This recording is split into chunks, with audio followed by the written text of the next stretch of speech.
Tragedi wafatnya Sayyidina Husain bin Ali di Karbala ternyata menghadirkan sejumlah peristiwa misteri. Mulai dari munculnya fenomena alam yang aneh hingga hadirnya hal-hal mistis yang sangat menyeramkan. Salah satunya yaitu kepala Al-Husain itu sendiri. Bukan main memang, kepala yang sudah terpisah dari jasadnya tersebut dikisahkan suatu hari pernah berbicara. Dan saking misterinya, sampai-sampai hal itu membuat seorang pendeta langsung bersyahadat di depan kepala Al-Husain. Maka seperti apakah kisahnya? Berbicara mengenai tragedi Karbala, memang selalu mengundang perasaan duka yang begitu mendalam. Karena pada peristiwa tersebut, putra seorang khalifah Ali bin Abi Thalib yang sekaligus merupakan cucu Nabi Muhammad SAW wafat karena terbunuh. Yang disesalkan dari tewasnya Al-Husain karena pelakunya tak lain adalah saudara seiman sendiri, yaitu segolongan umat yang menyatakan diri beriman dan taat dan cinta kepada Rasulullah Muhammad SAW. Terlebih lagi, cara wafatnya Al-Husain tergolong sangat tragis, mengingat beliau dibantai hingga kepalanya terpenggal. Kronologi peristiwa itu pernah kita kisahkan di video uploadan kemarin. Mungkin dapat diterima dan dikatakan wajar andai kata Al-Husain tewas di tangan kaum kafir yang memerangi Islam. Namun sayang, yang terjadi justru sebaliknya. Al-Husain lah yang seolah-olah dianggap layaknya orang kafir, hingga harus dibantai dan dipecundangi dengan cara yang paling hina. Parahnya lagi, di sisi Al-Husain terdapat orang-orang yang ikut dibunuh pada hari yang sama. Maka tak salah bila sejarah Islam mencatat peristiwa ini sebagai salah satu kisah pembantaian sesama muslim terkelam sepanjang masa. Selain karena pelakunya yang juga disesalkan dari tragedi Karbala, yaitu dasar dan motifnya sebagaimana tercatat. Al-Husain dibunuh dengan motif kekuasaan karena menolak mengakui kekhalifahan Yazid bin Muawiyah, serta dianggap melakukan pembangkangan dan upaya penggulingan terhadap penguasa yang sah. Tak terima dengan sikap dan gelagat Al-Husain yang dinilai keras, akhirnya Ubaidillah bin Ziyad memerintahkan panglimanya yang bernama Samir bin Zil Jausan untuk melakukan operasi penumpasan. Meski begitu, namun sebagian sejarawan meyakini jika dibalik perintah Ubaidillah bin Ziyad kepada Samir bin Zil Jausan, Yazid bin Muawiyah lah sosok yang merencanakan semua itu. Pembangkangan Al-Husain terhadap Yazid bin Muawiyah memang bukan tanpa alasan, sebab Al-Husain merasa dihianati setelah kekhalifahan yang ditinggalkan Muawiyah bin Abi Sufyan justru jatuh ke tangan anaknya Yazid bin Muawiyah. Padahal sebelumnya Muawiyah telah membuat beberapa perjanjian dengan kakak Al-Husain yaitu Hasan bin Ali, di mana pada saat itu Al-Hasan yang mewarisi kekhalifahan ayahnya Ali bin Abi Thalib secara terpaksa harus mengalah dan menyerahkan kursi jabatan tersebut kepada Muawiyah. Hal itu dilakukan demi kepentingan persatuan umat yang sebelumnya sempat terpecah. Dengan kesepakatan, setelah Muawiyah ini meninggal, jabatan tersebut tak boleh dilanjutkan oleh anaknya. Dengan kata lain, kepemimpinan harus kembali ke Hasan. Namun yang terjadi setelah Muawiyah wafat, kekhalifahan bukannya kembali, yang ada justru dilanjutkan oleh Yazid bin Muawiyah. Maka dengan alasan itu, Al-Husain pun menolak untuk berbaiat kepada Yazid. Ditambah lagi, sosok Yazid juga dinilai jauh dari kata layak untuk menjadi seorang pemimpin umat. Singkat cerita, terjadilah ketegangan antara Al-Husain dan Yazid beserta kelompoknya masing-masing. Hingga puncaknya peristiwa Karbala lah yang mengakhiri cerita tentang Al-Husain.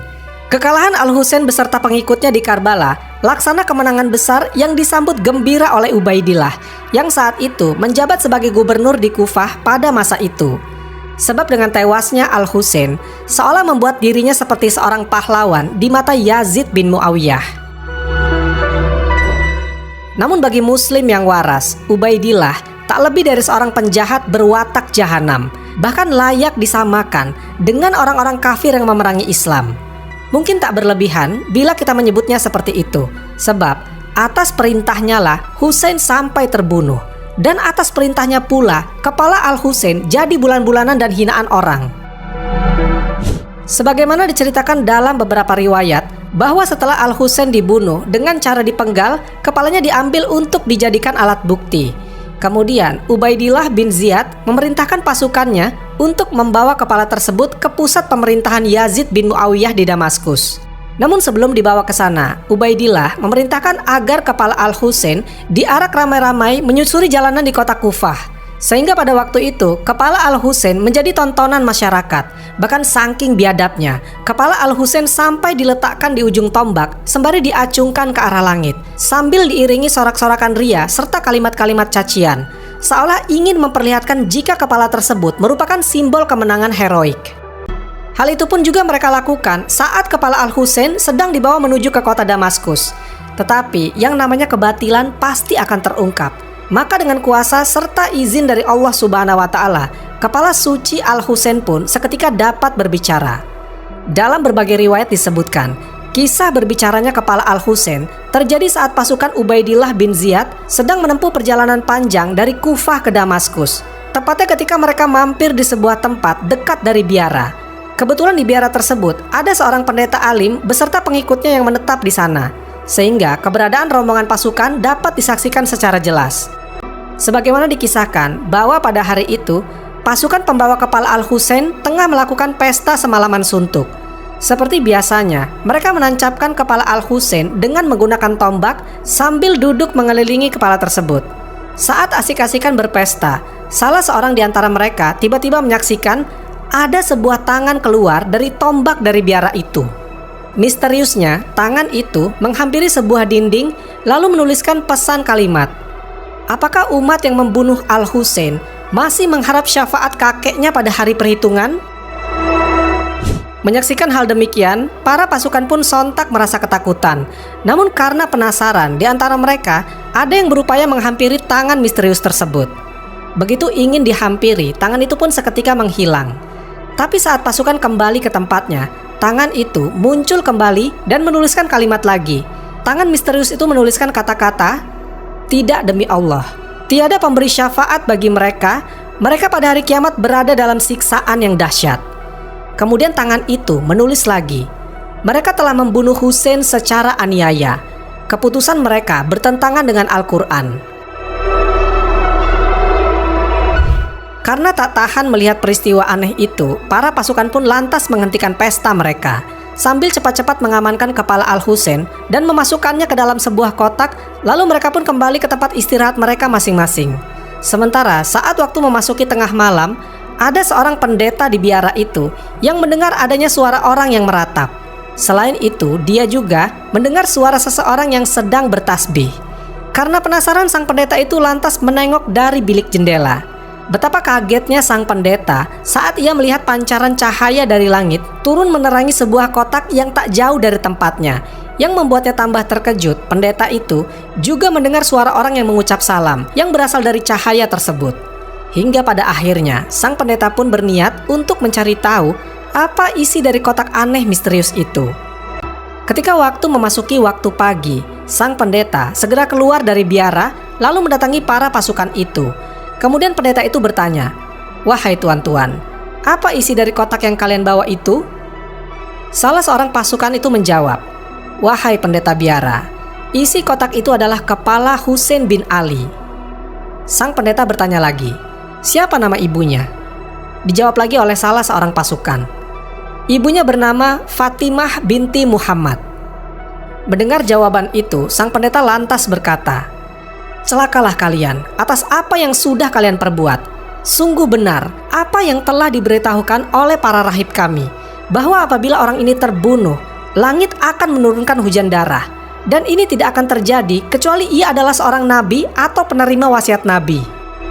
Setelah dialog tersebut, sang pendeta pun meminta izin kepada pasukan untuk meminjam sebentar kotak yang berisikan kepala Al-Husain. Awalnya para pasukan menolak, namun sang pendeta menawarkan uang senilai 10.000 dirham. Hingga pada akhirnya terjadilah kesepakatan. Tanpa berlama-lama, sang pendeta langsung membawa kepala Al-Husain ke dalam biaranya. Di sana, ia membersihkan, membasuh, dan menyebarkan wewangian di kepala Al-Husain. Kemudian ia meletakkan kepala tersebut di tempat beribadahnya. Saat memandang dengan hening kepala itu, sang pendeta pun seketika menangis. Di hadapan kepala Al-Husain, lalu dia berkata, "Wahai kepala pemimpin alam semesta, diriku menyangka engkau adalah bagian dari orang-orang yang telah Allah gambarkan dalam Taurat dan Injil, dan telah diberi keutamaan takwil olehnya. Karena para pemimpin Bani Adam di dunia dan akhirat menangisimu. Sungguh, aku ingin mengenalmu. Dengan izin Allah Subhanahu wa Ta'ala, tiba-tiba kepala Al-Husain berbicara dengan mengatakan, "Akulah orang yang teraniaya, orang yang bersedih, orang yang berduka, orang yang dibunuh secara zolim, dizolimi dengan orang-orang yang durhaka. Akulah orang yang dengan tanpa berdosa hartanya dirampas, orang yang dicegat untuk mendapatkan air. Akulah orang yang diusir dari keluarga dan negerinya." Dengan perasaan terguncang, sang pendeta berkata, "Demi Tuhan, wahai kepala suci, jelaskan tentang dirimu lagi." Kepala Al-Husain pun menjawab lagi, "Aku adalah putra Muhammad Al-Mustafa, putra Ali Murtado, putra Fatimah Az-Zahra, putra Khadijah Kubro, putra Urwatul Wutsqa. Aku adalah syahid Karbala, orang yang terbunuh di Karbala, teraniaya di Karbala, kehausan di Karbala." Mendengar jawaban kepala Al-Husain, sang pendeta semakin tenggelam dalam tangisannya. Dalam suasana menyayat hati itu, sang pendeta lantas berkata, "Wahai kepala suci, kapanpun engkau bertemu dengan kakekmu, berilah kesaksian bahwa aku telah mengucapkan syahadat dan masuk Islam di hadapanmu." Singkat cerita, sang pendeta pun akhirnya pergi meninggalkan biara itu dan melanjutkan hidupnya sebagai seorang muslim. Wallahu a'lam bishawab. Semoga kisah ini bermanfaat. Lebih dan kurangnya mohon dimaafkan. Yang benar datangnya dari Allah Subhanahu wa Ta'ala. Khilaf atau keliru itu datangnya dari saya pribadi sebagai manusia biasa. Sampai ketemu di kisah-kisah seru yang penuh makna selanjutnya. Saya akhiri. Wassalamualaikum warahmatullahi wabarakatuh.